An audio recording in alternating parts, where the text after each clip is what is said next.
네, 이태원 참사 국조특위 활동이 오는 7일 종료됩니다.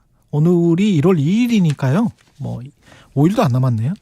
야권에선 기간 연장을 해야 한다, 이런 주장이 나오고 있습니다. 국조특위 위원이시죠? 기본소득당 용해인 의원 전화 연결돼 있습니다. 안녕하세요. 네, 안녕하세요. 용해인입니다. 예, 국조특위 이제 막 시작한 걸로 기억하는데 현재까지 어느 정도 진행이 됐습니까? 네, 시간이 정말 짧습니다. 화살처럼 지나가죠. 네, 급박한 일정 속에서도 이 총체적 진실에 접근하고자 좀 여러 가지 노력들을 했는데요. 예. 지금까지 2차례 현장 조사와 그리고 2차례 기관 보고가 있었습니다. 예. 가장 여러 가지 내용들이 확인이 되었지만 좀 가장 충격적이었던 거는 이제 용산구청의 위증이 새롭게 드러났다는 건데요. 위증이 있었다.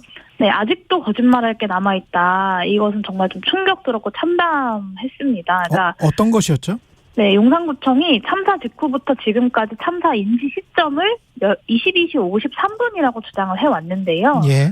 네, 근데 제가 확보한 서울소방과 용산 상황실 간의 통화 녹취록을 확인해 보니 22시 29분에 서울소방에서 용산구청으로 전화한 소방 관계자가 이제 압사 당하겠다고 신고가 들어왔다라고 하니 구청 당직자가 네, 맞아요. 이태원역 해밀턴 말씀하시는 거죠? 라고 답을 했습니다. 그러니까 이게 29분 이전에 알고 있었네, 그러면? 그렇습니다. 그러니까 이게 22시 29분에 소방을 통해서 알았다고 하더라도 거짓말인데요. 그러네. 심지어는 압사 당했다고 신고가라고 하니까 다른 이야기 하지 않았는데도 장소를 특정해서 해밀턴 말씀하시는 거죠? 라고 답을 했습니다. 그러니까 22시 29분 이전에, 그리고 심지어는 22시 15분 이전에 이 상황을 알고 있었다면 용산구청이 소방이나 경찰의 유관기관들의 대응을 요청하고 좀 더 적극적인 역할을 함으로써 그러니까 참사 희생자를 줄이는 수준이 아니라 참사 자체를 막을 수 있었던 마지막 기회가 용산구청에게 있었던 것이 아닌가. 라는 생각이 들 수밖에 없는 거죠. 그래서 이 상황에 대해서 계속해서 질문을 했고, 용산구청에서는 지금까지도 22시 53분이 최초 인지 시점이다라고 기억이 나지 않는다라고 주장을 하고 있습니다. 정부 쪽 자료 제출이랄지 잘 되고 있습니까? 아니면은 아직도 안 되나요? 네, 여러 가지 성과가 있었음에도 불구하고 한계가 느껴지는 게요. 여전히 자료 제출 협조가 제대로 되지 않고 있습니다. 대표적인 게 이제 국가위기관리 기본지침 재난 분야 공개본입니다. 그러니까 이 자료 같은 경우는 저뿐만 아니라 수많은 야당 의원들이 요청을 했는데요. 한 차례도 제출하지 않았고요.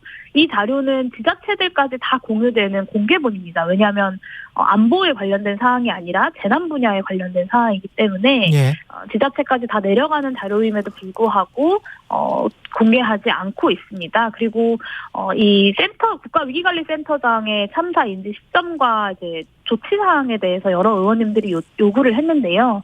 이에 대해서 야당 의원들이 질문을 했을 때는 인지 시점과 회의 참석 이 두 가지만 밝혔습니다. 그런데 동일한 사안을 여당 의원이 자료 공개를 요구를 하니까 해당 의원실 별도 제출 이렇게 자료를 제출했습니다. 이게 도대체 뭐 하자는 건가 싶고 센터장의 동선 같은 아주 기초적인 사안들도 야당에게는 숨기고 여당에게만 별도 제출을 한다.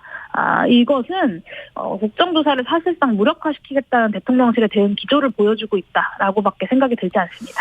그래서 국정조사 기간이 연장될 필요가 있다라고 지금 생각하시는 것 같은데 주호영 국민의힘 원내대표는 국민들이 동의할 때 연장이 가능하다 이렇게 이야기를 했습니다. 이 속내는 뭘까요? 주호영 원내대표는 예전부터 국정조사는 해야 된다라는 입장이시라고 제가 전에 들었습니다. 그래서 지금도 국정조사의 연장 가능성에 대해서 아주 닫아놓은 것은 아니다라고 저는 좀 기대를 하고 싶고요. 이 국민의힘과 더불어민주당의 예산안과 연결된 협상으로 인해서 사실 국정조사 기간 절반 이상을 흘려보냈습니다. 그렇기 때문에 아주 촉박한 시간 속에서 국정조사가 진행이 되고 있는 와중에 그마저도 청문회 증인 채택에 합의를 하지 못하면서 한 차례의 청문회가 기간 중에 이루어지지 못하게 된 상황입니다. 당연히 국정조사 기간 연장은 필요하고요. 주호영 대표가 밝힌 것처럼 이태원 참사 국정조사로 진상규명에 대해서 많은 국민들이 이미 동의하고 있습니다. 저는 기간 연장에 국민의힘에서도 적극적으로 협조해 주시기를 기대합니다.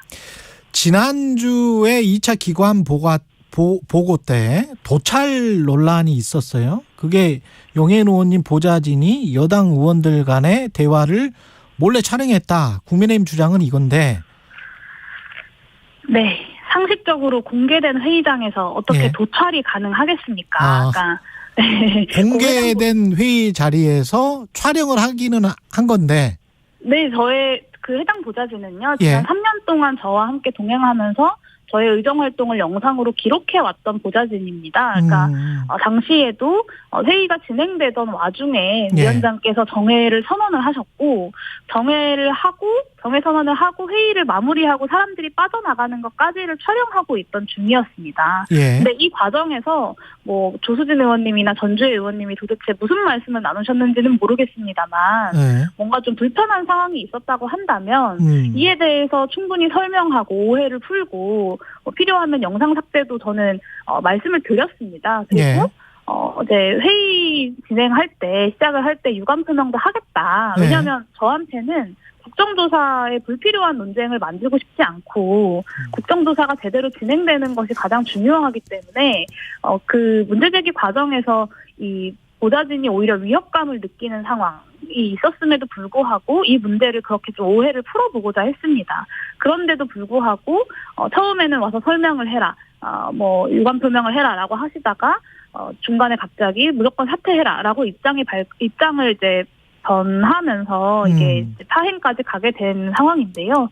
저는 필요하면 충분히 설명하고 해명하고 유감 표명도 하겠다고 말씀을 드렸습니다. 그럼에도 불구하고 회의를 파행까지 시킨 것은 국정조사를 어떻게든 하지 않겠다, 파행시키고야 말겠다라는 의지의 표명이라고 저는 생각하고요.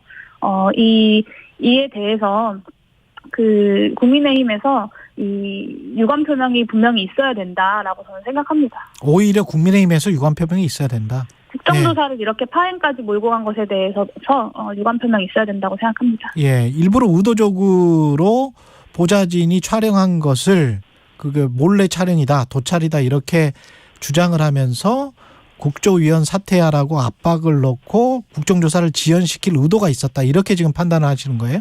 네, 저는 중간에 충분히 원만하게 풀기 위한 여러 가지의 말씀들을 드렸고, 예. 실제로 보좌진이 그러면 와서 설명을 해라, 라고 이제 돼서 보좌진이 회의 장소에 다시 와 있던 상황이었습니다. 예. 그런데 갑자기 이제 사퇴를 해라, 무조건적으로 사퇴해라라고 이제 저의 이야기나 뭐 해명이나 이런 것도 듣지 않겠다라고 예.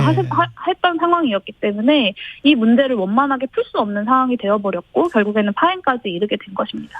오는 6일에 2차 청문회가 있는데 이상민 장관이 출석하기로 됐단 말이죠. 근데 민주당에서는 유족과 이상민 장관이 같이 출석해야 된다.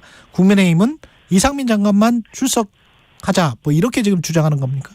네, 이 유가족과 이상민 장관이 같이 출석하는 것에 반대하고 있는 것으로 저는 알고 있습니다. 예. 근데 상식적으로 이런 159명이 사망한 참사에 대한 국정조사를 진행하는데 유가족과 생존자에 대한 증언을 듣지 않고 그 청문회가 가능하겠습니까? 그리고 심지어는 3번의 청문회가 2번으로 줄어든 상황입니다. 이 상황에서 도대체 무엇을 두려워해서 이상민 장관이 유가족들과 같이 증언대에 서는 것을 반대하는 것인지 저는 좀 이해하기 어렵고요. 국민의힘이 유가족들을 국정조사장에 세우는 일 자체를 반대하는 것이 아니라면 이 유가족과 생존자들의 증인 채택에 적극적으로 협조해야 된다고 봅니다. 이태원 참사 유가족들 같은 경우는 시민 분향소 근처에서 지금 보수단체 2차 가해를 계속 당했었잖아요. 네, 이게 지금 그렇습니다. 이걸 막을 수 있는 어떤 방법이 없습니까? 법원에 지금 보수단체 접근을 막아달라고 요청까지 했는데 정치권에서는 뭐 할 수 있는 게 없어요?